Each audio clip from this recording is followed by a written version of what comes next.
Tudo bem? Passa. Que bom.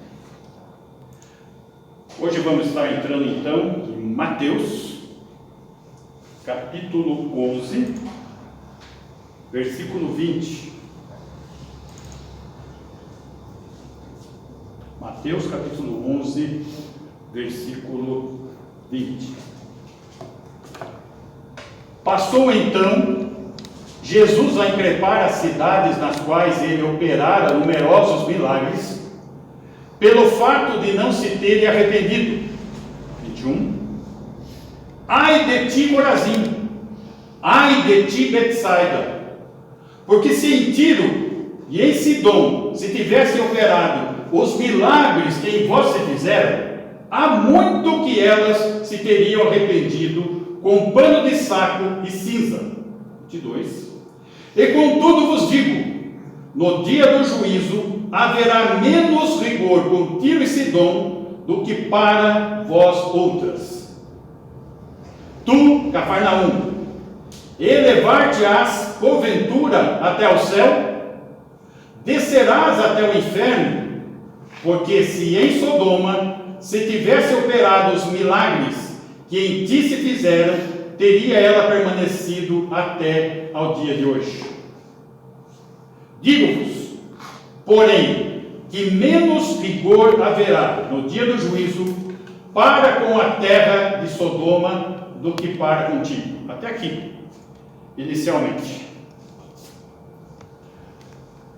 Vamos pedir a ação da palavra de Deus como espada em nossos corações e nos corações dos irmãos que estão nos ouvindo.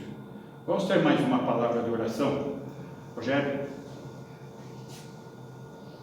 Senhor Deus e Pai, te pedimos nesta noite, Senhor, clareza sobre a tua palavra, Senhor, pois é água viva em nossas vidas, Pai.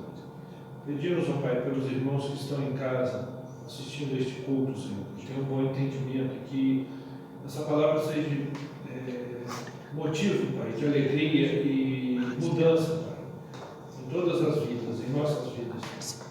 Eu te peço na noite de hoje, Senhor, em nome de Jesus Cristo, meu Senhor e Salvador, Pai. Amém. Amém. Muito bem. Pega o microfone. Não precisa? Não? Tá bem. Na última semana, na semana passada, nós vimos a questão da oposição da nação de Israel com relação ao seu Messias, o Senhor Jesus. A oposição que nós vamos estar vendo, a continuidade dela, a oposição por incredulidade nacional, está falando da nação de Israel, é contrastada com a oferta individual. Notem, existe uma questão nacional e uma questão individual de descanso. Muito bem. Diante disso, nós temos que visualizar que está havendo uma reação da nação de Israel em não aceitar a pregação e nem a pessoa do Messias, o Senhor Jesus. E essa oposição começa a se oficializar, os líderes religiosos começam a se opor, a nação como povo começa a recuar, e é lamentável face às provas oferecidas. Jesus fez diversos milagres de caráter messiânico, comprovando que ele é. E isso vai fazer do quê? Um severo juízo para aqueles que estão em oposição. Estão numa atitude de incredulidade. Há oposição por incredulidade nacional. Está havendo uma incredulidade do povo.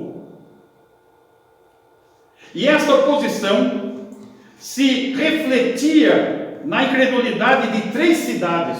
Pode voltar lá no 20. Esse reflexo em cima de 3 cidades que são colocadas aí como cidades impenitentes, que haviam testemunhado esses milagres messiânicos. Haviam testemunhado a mensagem de Jesus. haviam testemunhado a oferta do reino que Jesus havia feito. Estamos falando da cidade de Corazim, Cafarnaum e Betsaida. Corazim ficava a 4 quilômetros ao norte de Cafarnaum, muito perto, uma cidadezinha do lado da outra. E Betsaida, já para o lado mais longe, um pouco ao norte da Galileia, formando essas 3 cidades que aí são citadas pelo Senhor Jesus. E ele cita essas cidades com ai. Passou então Jesus a increpar as cidades. Que cidades? Cafarnaum, Corazim e Betsaida, nas quais ele operara os numerosos milagres, pelo fato de não se terem arrependido. Tem um problema de arrependimento diante dos sinais que Jesus estava realizando, e eles não se arrependiam. Lembrando então que João Batista ainda pregava nessa época. Então, arrependei-vos, porque é chegado o reino dos céus. Essa era a pregação. O rei está presente, Jesus é o rei, ele está aqui, se arrependam. E Jesus realizando sinais, comprovando que ele é o rei aguardado, esperado, mas não havia arrependimento. Versículo 21. Ai de ti, Corazim, ai de ti, Betsaida. Ele começa aqui com 2 dessas cidades, Corazim e Betsaida. Ai, esse termo ai está indicando o quê? Julgamento. Mas esse julgamento também inclui compaixão e sofrimento. Ele não está tendo prazer em dizer-se ai. Ele gostaria de ver o quê? O arrependimento das pessoas, do povo dessas cidades. E essas cidades estavam faltando o quê? Arrependimento. Aquele povo estava desprezando a oportunidade de ouvir o Messias, desprezando a oportunidade de ser salvo. Agora, será que só os cidadãos dessas cidades é que eram pecadores sem arrependimento? Ou nossas cidades e o povo ainda continua na mesma condição? Quanto se ouve de Jesus, quanto se fala de Jesus, quanto se prega de Jesus e não se ouve? Ai, esse termo aqui está indicando julgamento. O povo estava desprezando a oportunidade. Com isso, Jesus cita o quê? As cidades gentias. Porque se em Tiro e Sidom se tivessem operado milagres, então ele está citando 2 cidades idólatras, bem como ele vai citar na sequência, vira o texto, por favor, 22, 23. Tu, Cafarnaum, a 3ª cidade, elevar-te-ás porventura até o céu, descerás até o inferno, porque em Sodoma,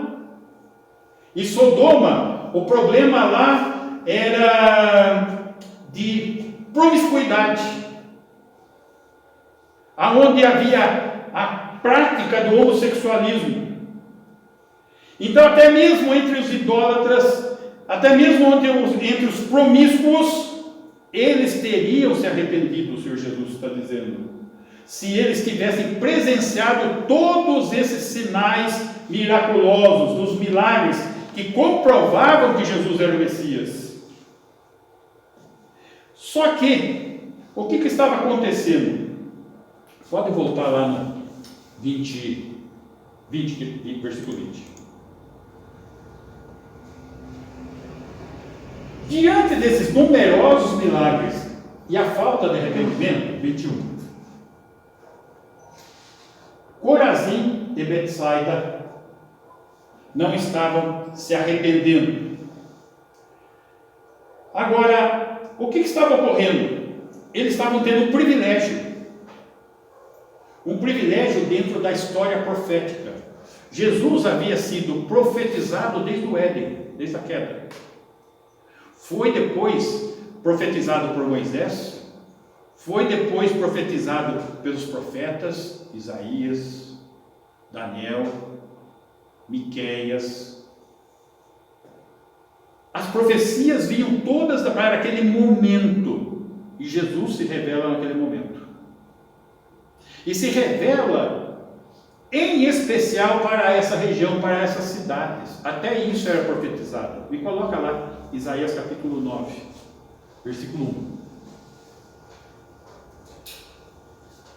Mas para a terra que estava aflita, não continuará a obscuridade. Deus, nos primeiros tempos, tornou desprezível a terra de Zebulon, a terra de Naftali, mas nos últimos tornará glorioso o caminho do mar, além do Jordão, Galileia dos gentios. Versículo 2. O povo que andava em trevas viu grande luz. Que povo que andava em trevas? O pessoal dessa cidade. E a luz esteve presente lá, Jesus. E aos que viviam na região da sombra da morte, resplandeceu-lhes a luz. 700 anos antes de Jesus.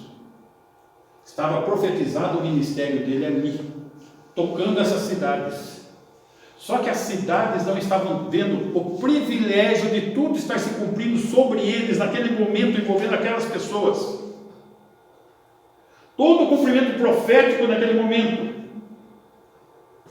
Então esse grande privilégio trouxe o quê? Maior responsabilidade.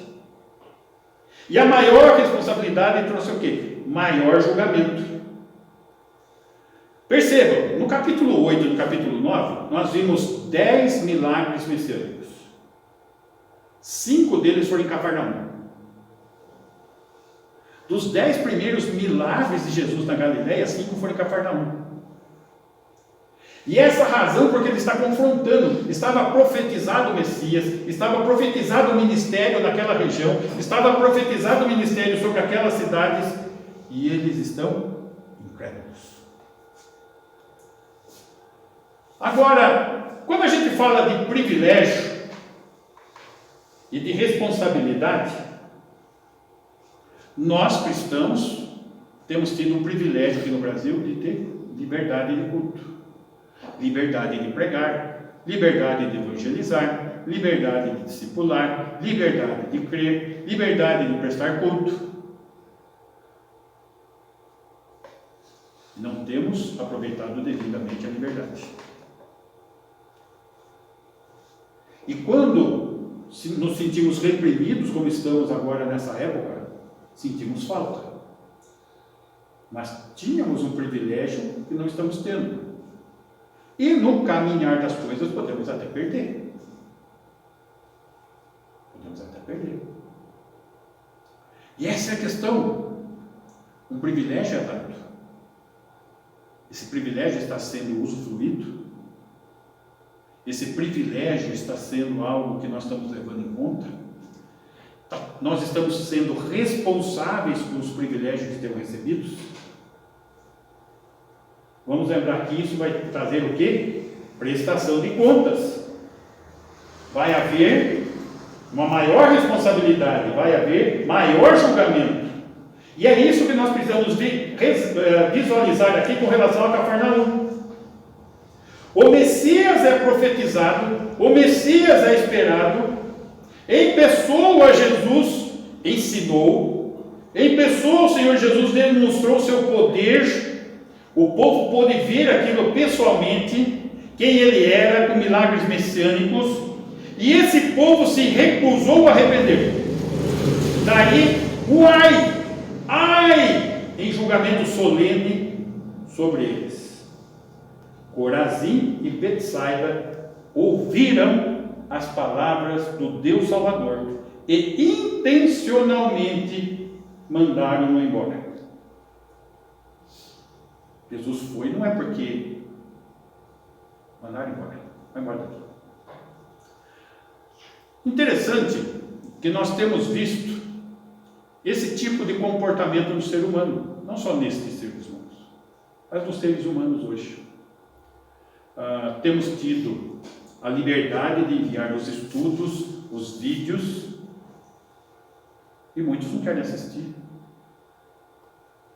Muitos rejeitam, muitos se opõem, muitos não aceitam, não querem ouvir a palavra de Deus, não querem compromisso, não querem se arrepender, está bom do jeito que está. Por isso, o Senhor está colocando o maior juízo de punição. O interessante é que essa punição que Ele coloca, vamos lá, pode voltar lá no texto de Mateus 11. Mateus 11, 21. Ai de ti, Corazim, ai de ti, Betsaida, porque se em Tiro e Sidom se tivessem operado os milagres que em vós se fizeram, há muito que elas se teriam arrependido com pano de saco e cinza. Note que mesmo os idólatras teriam se convertido diante desses milagres. 22. E contudo vos digo, no dia do juízo haverá menos rigor para com Tiro e Sidom do que para vós outros. Que dia do juízo é esse? Juízo final. Quando vai haver o julgamento do inferno, onde as pessoas vão ser lançadas no inferno. E esse ser lançado no inferno, o pessoal de Tiro vai para o inferno? Vai. O pessoal de Sidom vai para o inferno? Vai. O pessoal de Cafarnaum? Vai. O pessoal de Betsaida? Vai. Estão percebendo? Só que com maior rigor. Acontece que no inferno vai haver grau de sofrimento. O sofrimento dessas 3 cidades será maior no sofrimento do inferno do que Betsaida, Corazim e Cafarnaum. A condenação vai pesar mais sobre eles. Todos vão para o inferno. Aqui não está falando que eles vão ser libertados do inferno. Está falando que o grau de rigor, de punição, aonde há choro e ranger de dentes, aonde o verme não morre, aonde haverá choro e pranto dia e noite pela eternidade inteira, o grau de sofrimento vai ser maior para essas cidades. Como será maior por aqueles que não querem o Senhor Jesus, que não querem ouvir a sua palavra, que não desejam, repudiam a salvação. Maior grau de punição. É isso que está sendo prometido aqui.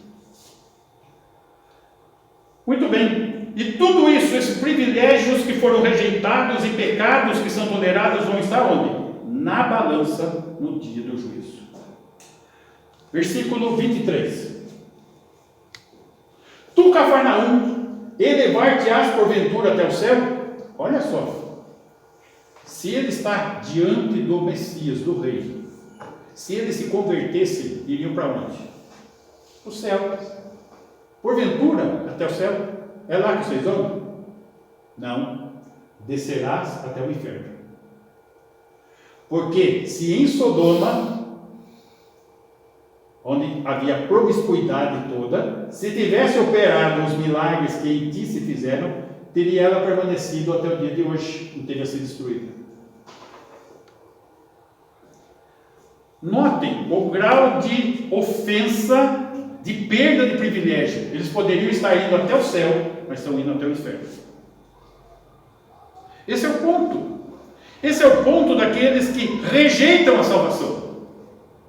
Ouvem sobre a salvação, mas lutam com ela. E aí que eu pergunto ao ouvinte, quanto você tem lutado? Os estudos sobre nova vida, sobre novo nascimento, sobre um nascer de novo, uma transformação, uma entrega de vida para Jesus, e está vendo luta. Não quer ouvir, não quer comprometer-se, não quer entender, é contra. Vai ter prestação de contas. Está tendo o privilégio de ouvir a palavra de Deus. E está rejeitando, conscientemente rejeitando. Esse é o aspecto aqui que está pesando nesse julgamento. Versículo 24. Digo-vos, porém, que menos rigor haverá no dia do juízo para com a terra de Sodoma do que para contigo. Cafarnaum perdeu o seu dia de oportunidade. Os pecados de idolatria e perversidade são grandes e condenam ao inferno de fogo. E essa condenação é eterna. Mas rejeitar o Filho de Deus exige o mais intenso castigo com choro e ranger de dentes, que nunca extingue, nunca acaba. Se isso é verdade para Cafarnaum, quanto mais verdadeiro será hoje. Hoje nós temos a Bíblia, o cano inteiro, a palavra de Deus completa. Quanto mais verdade será hoje, onde há abundância de Bíblias, onde o Evangelho é proclamado, onde seu ensino e vontade são declarados, onde não cabe mais desculpas. Acabou as desculpas. Note, na região da Galiléia existiam 4 cidades proeminentes e Jesus cita 3. Ele não citou as 4. Havia Corazim, Betsaida, Cafarnaum e Tiberíades. Eram 4. E ele não fala de Tiberíades, ele fala só das outras 3. Corazim e Betsaida, Jesus fala um ai contra elas. Aonde está Corazim e Betsaida hoje? Foram destruídas de forma tão completa que o pessoal não sabe descobrir nem onde era a localização exata que elas se encontravam. Não tem nem vestígio. E Cafarnaum também. O pessoal tem uma ideia mais ou menos do local, mas não sabe aonde é exatamente. As 3 cidades citadas que ele falou, ai de ti, nem existe mais. Mas Tiberíades ainda existe. Note que ele citou das 4, exatamente as 3 que iam subir. E sobre as 3 ele colocou um ai. Ele profetizou a destruição não só do espírito, como da matéria. Até a própria cidade sumiu. Nem a cidade não existe mais. Nem resquício da cidade. O pessoal não sabe nem onde é.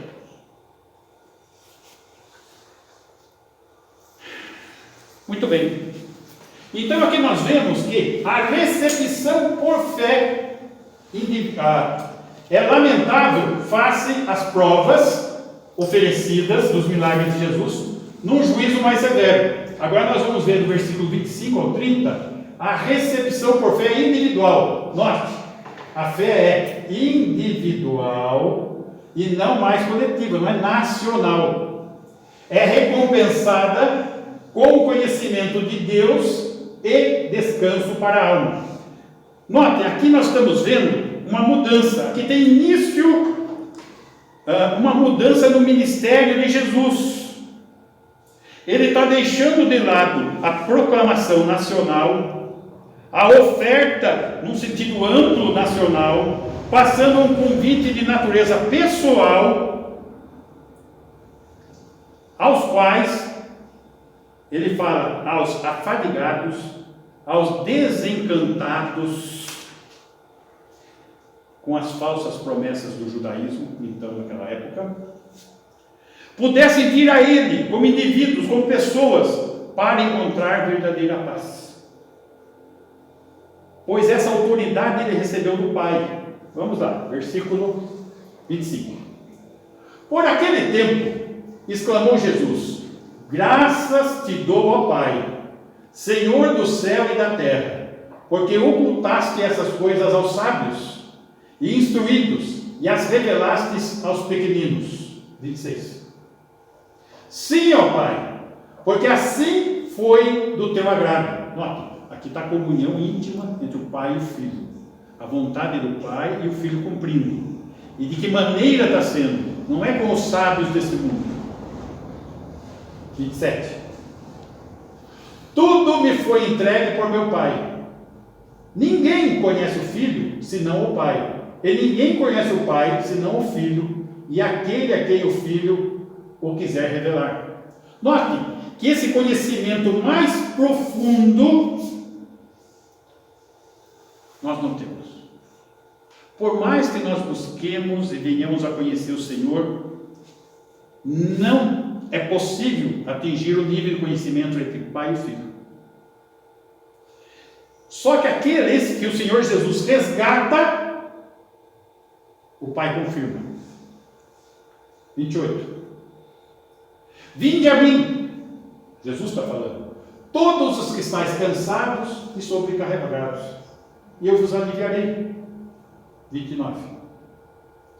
Tomai sobre vós o meu jugo, e aprendei de mim, porque sou manso e humilde de coração, e achareis descanso para a vossa alma. 30.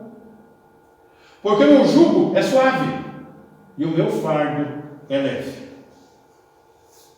Muito bem.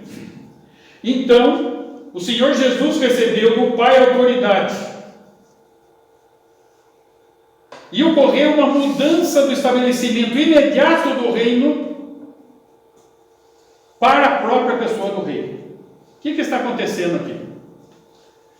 A pregação de Jesus no início do ministério era tipo o sermão da montanha, para todos, aberta, pregando para a nação.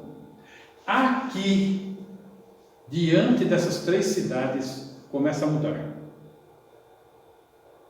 Ele começa a falar para indivíduos, não mais para a nação. O estabelecimento do reino começa a ser adiado para outro momento, porque eles não aceitaram a proposta do reino que ele mandou os apóstolos pregarem. Nós vimos isso nos outros capítulos. Eles não creram, eles não aceitaram. Essas cidades viram, não aceitaram, não se arrependeram. Colossenses capítulo 2, versículo 3.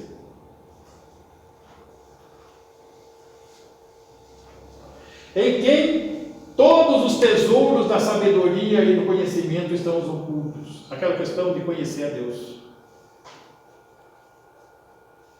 Não foi aberto esse conhecimento aos sábios. Todos os tesouros da sabedoria e do conhecimento estão ocultos. E é isso que nós temos acesso.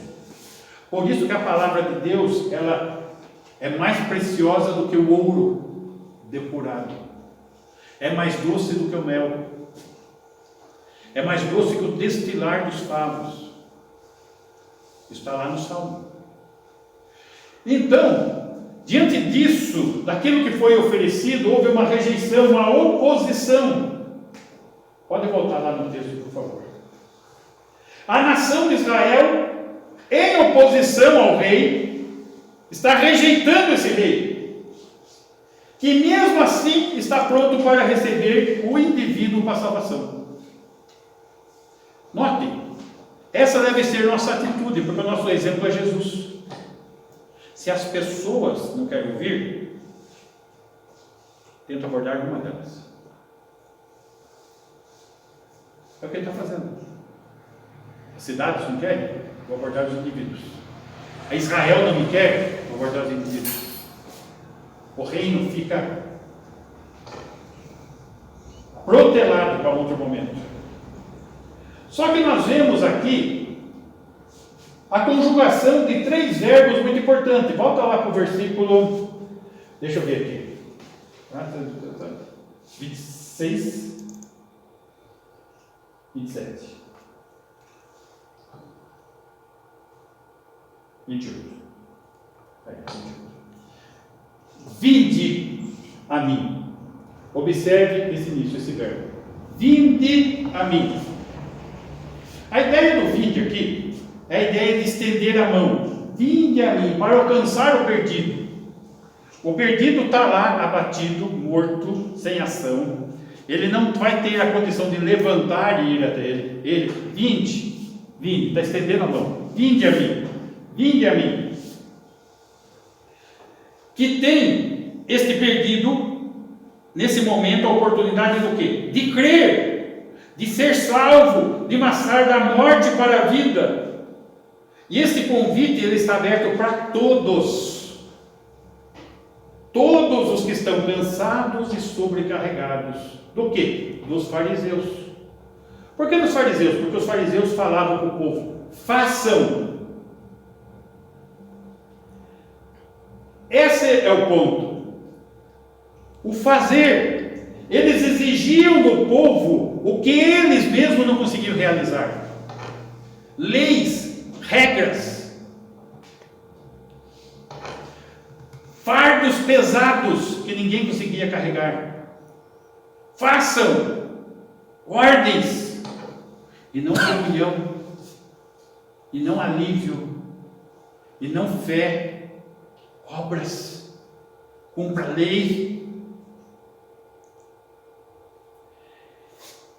Então, quando nós chegamos nesse ponto do façam, Mateus capítulo 23, versículo 4. Atam fardos pesados e difíceis de carregar, e os põe sobre os ombros dos homens. Entretanto, eles mesmos nem com o dedo querem movê-los. Agora, será que existia fariseu só naquele tempo? Quando Jesus fala, vinde, ele fala, vinde o quê? A mim. Ele está indicando o objeto a ser seguido. Jesus é o objeto da fé. Vinde a mim. E não vinde à igreja. E não vinde ao pastor. E não vinde ao padre, e não vinde crendo num credo e seu clero, mas vinde a mim, a Jesus, a uma pessoa e mais ninguém. Não tem outra pessoa que se possa ser recorrida, é a Jesus. Somente a Jesus. Em momento nenhum ele falou, vem até minha mãe, nem vai até o meu pai. Vinde a mim. Vinde a mim. Não falou, ide lá, vai lá. Não, vinde a mim. Não nessa condição, aonde se torna fardo pesado, pura religiosidade. E essa religiosidade comandada por um clero, aonde manda, façam. Não existe salvação nisso. A salvação está em Cristo Jesus, somente em Cristo Jesus. A salvação está e só pode estar em Jesus. Para quem? Para os que reconheceram sua perdição. Nota, ele fala de arrependimento no texto. Para haver arrependimento tem que haver assumir a sua condição de pecador, a sua condição de perdido, e confesse e arrependeram diante do Pai. É esses que ele está chamando. Esses têm condições de entregar o peso do pecado, de entregar os fardos pesados que não conseguem carregar. Pode voltar lá no versículo 28. 11, 28. E esse pecado, diz a palavra de Deus, que tenazmente nos assedia. O que é tenaz? É cola, né? Olha lá. O pecado fica colado, assediando o pecador, fazendo um peso. Diga a mim, todos os que estáis cansados e sobrecarregados, e eu, Jesus, vos aliviarei. 29. Tomai sobre vós o meu jugo. Segundo o verbo, tomai. O primeiro é vinde, o segundo é tomai.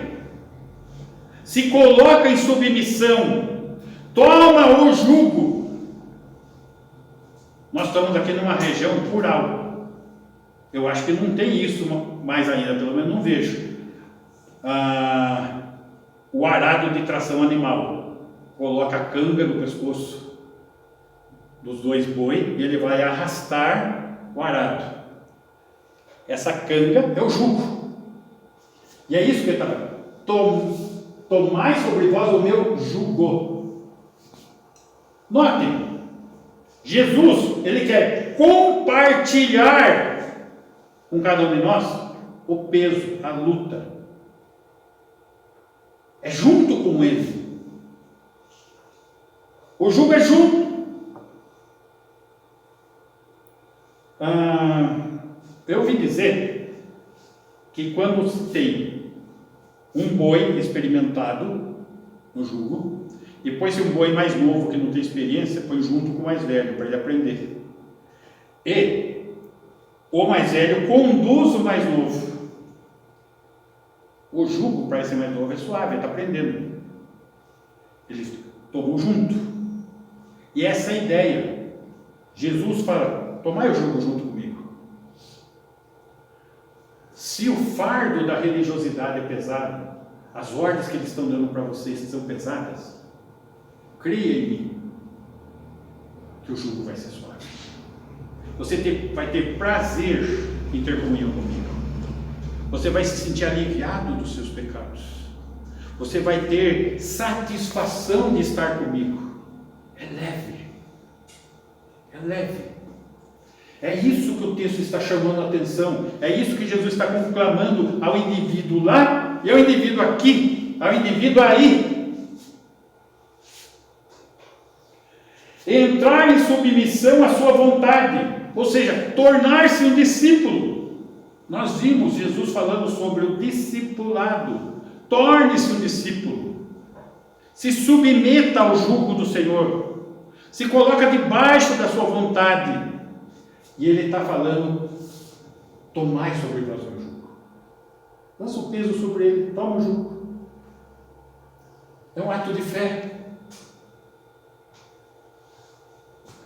E o texto segue: e aprendei de mim, porque sou manso e humilde de coração, e achareis descanso para a vossa alma. Note que aqui ele está fazendo um contraste com a condição dos fariseus, onde eles eram cheios de si, orgulhosos, dando ordens. Quando ele está falando: não, eu sou manso e humilde, me sigam, sejam mansos, sejam humildes. A mansidão é fruto do Espírito. Seja dirigido pelo Espírito. Se submeta a mim, seja humilde. E ele é o exemplo da humildade. E achareis descanso para a vossa alma. Você não vai sentir mais o peso do pecado. Você não vai sentir mais o peso sobre a sua mente, sobre a sua consciência. Você não vai sentir mais o peso da religiosidade. Você vai ter prazer em estar com Cristo. Aprendei. Se coloca debaixo do meu senhorio, está dizendo Jesus. E esse senhorio é em todas as áreas da vida. Ele não está falando só com relação, só no momento de ir para a igreja, eu fiz minha tarefa, eu fiz minha obrigação. Não. Todas as áreas. Esse treinamento são em seus caminhos. Tomai o jugo e siga os meus caminhos. São os caminhos dele. E esse caminho é o caminho de vida. Aonde esta vida com ele é uma vida simplificada. É uma vida unificada em torno de uma pessoa só, Jesus Cristo. Notem que isso é um convite. É um convite. Vinde, tomai e aprendei. Isso é um convite para o indivíduo. E é isso que nós temos que almejar. É isso que nós temos que buscar. É isso que nós temos que alcançar. É isso que nós temos que desfrutar. Porque senão nós vamos estar na outra condição, sentindo o peso. É um convite. E diante desse convite de Jesus, e não meu, eu quero deixar essa condição para todos nós pensarmos, em especial você que está me olhando e assistindo aí. É um convite para uma mudança de vida, uma mudança de coração, uma mudança de mente, uma mudança de filosofia de vida, uma mudança integral, uma vida simples, unificada com Cristo. Esse é o ministério no qual Jesus está passando agora de Israel para as pessoas, está tendo o início dessa transformação. E do capítulo 12 em diante nós vamos ver todas essas mudanças e acontecimentos, que possamos estar aprendendo com isso e nos aproximando mais de Jesus e aprendendo mais com Ele. Esse convite está estendido e vale para hoje. Faça isso. Vamos orar. Eu gostaria de orar nessa intenção, nesse pensamento. Você que está aí, pense nisso, avalie isso e coloque isso diante de Deus em oração. Vamos orar juntos. Senhor Jesus, agradeço pela Tua palavra, pelo Teu ministério, pelo Teu amor que se fez homem, pelo Seu testemunho, pelos Seus muitos milagres que comprovaram quem Tu és. E pelo Teu amor estendido a todo indivíduo que crê em Ti. E que essa fé em arrependimento possa levar a depositar os pesos aos Teus pés. E poder aprender de Ti. E tomar o jugo contigo. Que essa possa ser a nova realidade de nossa fé. Que isso possa ser a nova realidade da sua vida. E que em tudo o seu nome seja glorificado. No nome de Jesus. Amém. Amém. Ok, vamos pedir a bênção? Vamos ficar em pé?